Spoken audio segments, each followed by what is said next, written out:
আসসালামু আলাইকুম। সপ্তম শ্রেণীর শিক্ষার্থীদের জন্য এর আগে একটি ক্লাস নিয়েছিলাম পূর্ণ সংখ্যার কিভাবে বর্গমূল নির্ণয় করে। এখন আসলে সব সংখ্যা তো আর পূর্ণবর্গ সংখ্যা হয় না।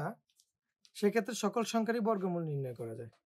আমরা ধরুন ক্যালকুলেটর যদি √3 দিয়ে আমরা সমাধান করি, সেক্ষেত্রে আমরা ক্যালকুলেটরের ডিসপ্লেতে দেখবেন দশমিকের পরে অনেকগুলো সংখ্যা চলে আসবে। তো আমরা এই টাইপের যে সংখ্যাগুলো সেগুলো থেকে আমরা কিন্তু সবগুলো সংখ্যা কিন্তু নিই না। আমরা দশমিকের পরে ২ টা বা ৩ টা সংখ্যা নিয়ে থাকি। অথবা অনেক সময় ৪ টা সংখ্যা নিয়ে থাকি। তো এই যে যতগুলো সংখ্যা আমরা দশমিকের পরে নিই সেগুলাকে বলা হয়, যেমন ৩ টা সংখ্যা নিলে সেটাকে বলা হয় যে ৩ দশমিক স্থান পর্যন্ত আসন্নমান। ৪ টা নিলে বলা হয় ৪ দশমিক স্থান পর্যন্ত আসন্নমান। এখন মনে করেন এই সংখ্যাটা দেওয়া আছে প্রশ্নে। ৮.৩ এর ৩ যে সংখ্যাটা আছে এই সংখ্যাটার আপনাকে ৩ দশমিক স্থান পর্যন্ত আসন্নমান নির্ণয় করতে বলছে। এখন আপনি কিভাবে করবেন?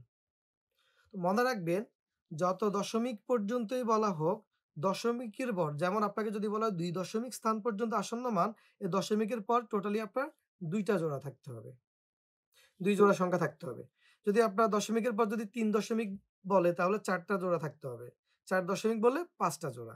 যেহেতু আমরা এখন ৩ দশমিক স্থান পর্যন্ত আসন্ন মান বের করব, তাহলে আমার দশমিকের পর টোটালি কয়টা জোড়া থাকতে হবে? ৩ টা জোড়া। ৩ দশমিক বললে ৪ টা জোড়া থাকতে হবে।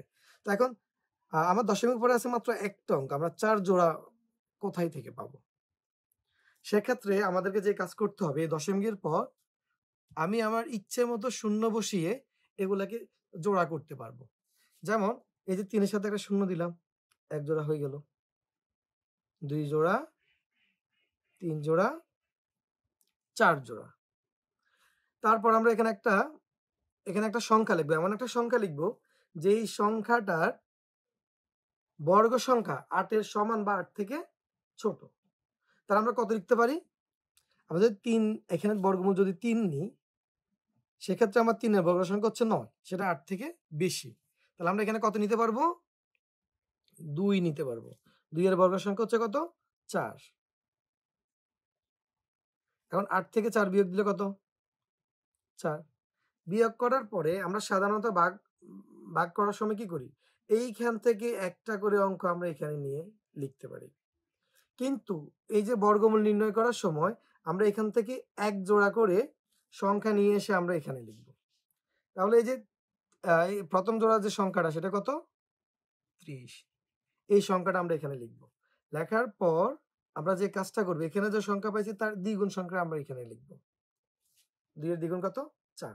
এখন ৪ এর সাথে এমন একটা সংখ্যা লিখব, যে সংখ্যাটা লিখলে ৪ এর সাথে আমরা এমন একটা অঙ্ক লিখব, লেখার পর ধরুন আমি এখানে ৪, ৪ এর সাথে এখানে কত লিখব?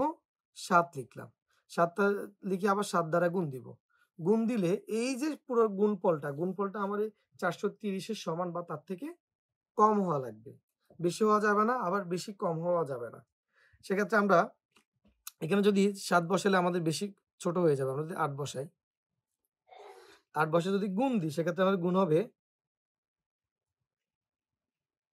৩৮৪। এই যে ৮ ৪ এর সাথে আমরা ৮ বসালে সংখ্যাটা হয় কত? ৪৮ এবং যে ৮ বসালাম সেই ৮ দ্বারাই এই ৪৮ কে গুণ দিব। গুণ দিলে গুণফল হয় কত? ৩৮৪। এটা আমরা এখানে লিখব। এই ৩৮৪ লিখবো এখানে, ৮ এখানে লিখবো। আবার এই যে দশমিকের পরে যে জোড়াটা নামালাম সেটার জন্য এখানে দশমিক দিতে হবে। আর আরেকটা লিখবো এখানে। এখন আমরা এখানে বিয়োগ করি। বিয়োগ করলে আমার বিয়োগফল কত হবে? বিয়োগফল হবে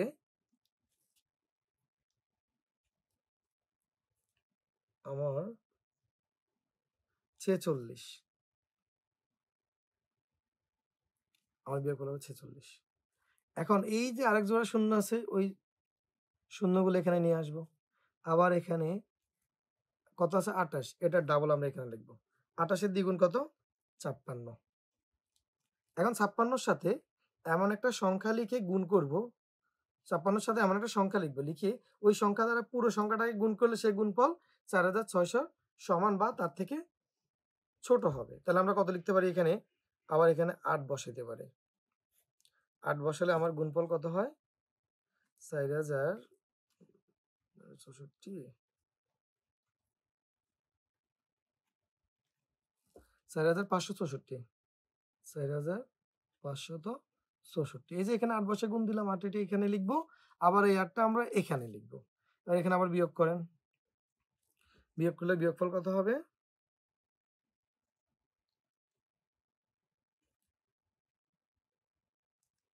10 7 3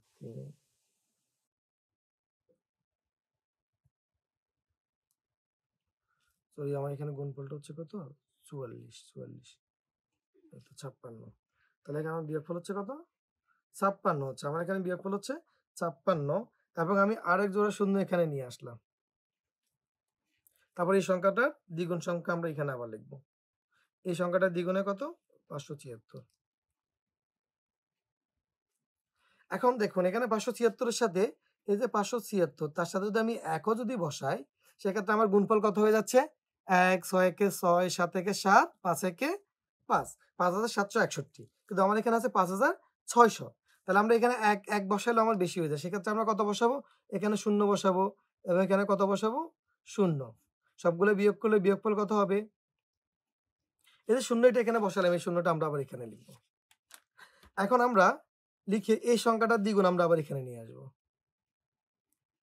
তাহলে এখানে আমার আরেক জোড়া শূন্য আছে সেই এক জোড়া শূন্য এখানে লিখলাম লেখার পরে আমরা 5760 এটার সাথে আমরা এমন একটা অঙ্ক লিখব যে অঙ্কটা দিয়ে পুরো সংখ্যাটাকে গুণ দিলে গুণফল আমার 5,60,000-এর সমান হবে বা তার থেকে কম হবে তাহলে আমরা কত বসাতে পারি 5760 এর সাথে আমি যদি 9 বসাই আবার 9 দ্বারা যদি গুণ করি সেক্ষেত্রে আমার গুণফলটা কত হবে 9 বসায় 9 দ্বারা যদি আমরা গুণ করি সেক্ষেত্রে আমার গুণফল হবে 4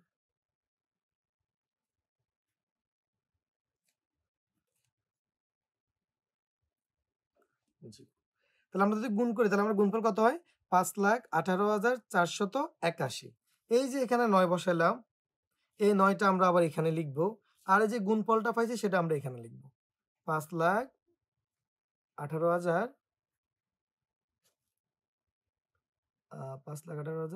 481 এবং বিয়োগফল আমরা বিয়োগফল পাবো 9 1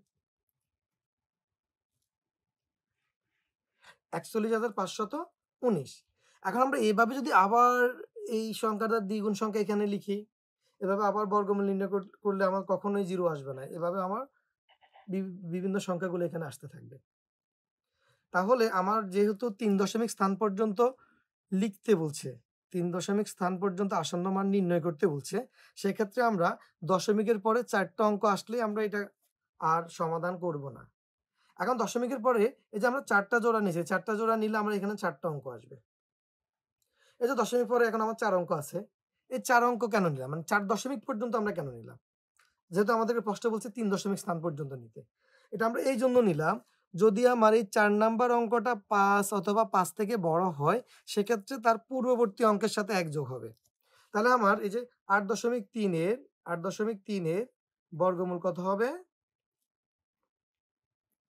বর্গমূল হবে 2.88 আর যেহেতু এই যে 3 নাম্বার যে অঙ্কটা তার পরবর্তী অঙ্কটা হচ্ছে আমার 9 তার মানে এটা 5 অথবা 5 থেকে বড় হলে আমরা তার সাথে 1 যোগ করব শূন্যের সাথে 1 যোগ করলে কি হবে 1 হবে তাহলে 8.3 এর বর্গমূল কত 2.881 ঠিক এই ধরনের যে প্রশ্নগুলা আপনাদের বইতে বা সৃজনশীল প্রশ্নের মধ্যে আছে সেগুলো আপনারা নিজে নিজে একটু সমাধান করার চেষ্টা করবেন তারপরেও যদি আপনারা না বুঝে থাকেন অবশ্যই আমাকে জানাবেন ইনশাল্লাহ আমি চেষ্টা করবো আরো একটু ভালোভাবে আপনাদেরকে এই বর্গমূল নির্ণয়টা বুঝিয়ে দিতে ধন্যবাদ সবাইকে